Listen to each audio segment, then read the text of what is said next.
You ever smile and say, "I'm fine," and then slam your laptop, scream into a pillow, or just stare at a wall for 40 minutes? Yeah, same. This episode isn't polished. It's not inspirational. It's about the anger that simmers under our breath, the grief we carry on our backs and our inboxes, the silent breakdowns between text replies. Because sometimes things are not fine, and pretending they are, well, that's what's making us sick. Welcome to This Is Not Fine. Hey, I'm Alex, and this is Fine, a Millennial Diary. So far, we laughed through our pain. We've processed, reflected, softened. But today, we're going to sit in it. The part we usually, skip over. The part that doesn't look cute in a reel or a quote post. Because grief isn't always loud. Sometimes it looks like burnout. Sometimes it sounds like silence. Sometimes it shows up as rage, at work, at family, at partners, at ourselves.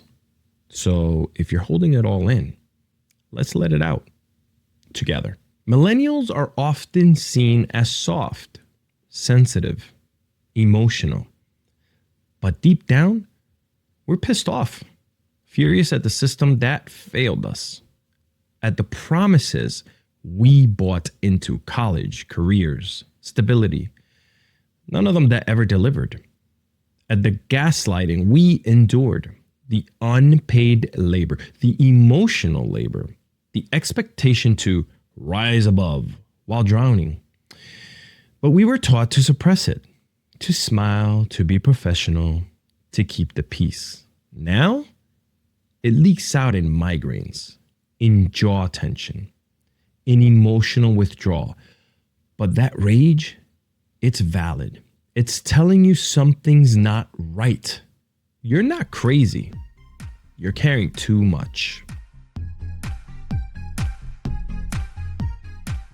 Friends, we grieve a lot of things we don't name.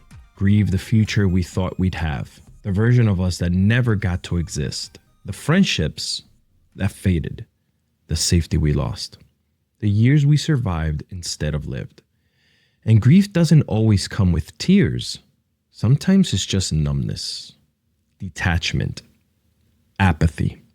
Sometimes it's scrolling past the memory that used to light you up and feeling absolutely nothing.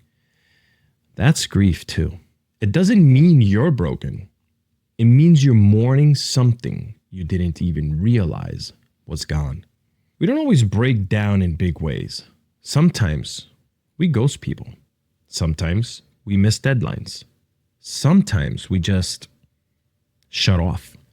We lie in bed, avoid mirrors, forget to eat. But here's what I want you to hear. That too is a cry for help, even if no one hears it, even if it doesn't look dramatic, even if you're still smiling on the outside. You're allowed to fall apart without an audience. You're allowed to say, "This is too much," and mean it. You don't need to power through.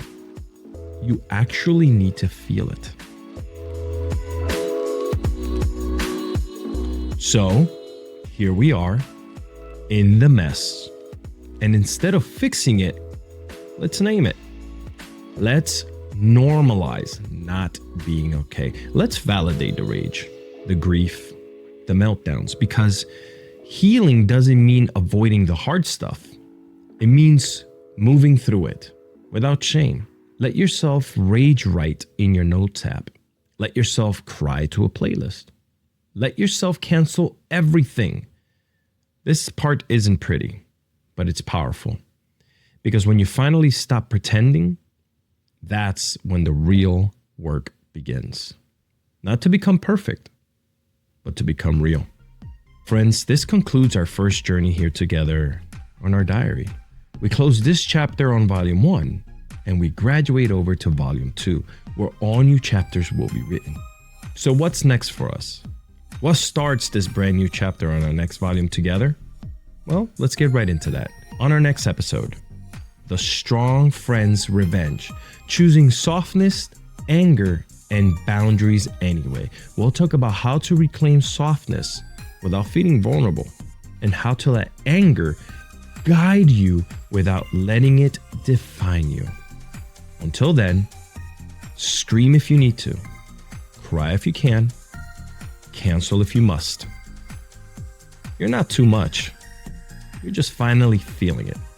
And this is not fine, but it's real. Follow me on all my social networks by heading over to alexiscardoza.com, and please subscribe, follow, and share right here on YouTube. Goodbye.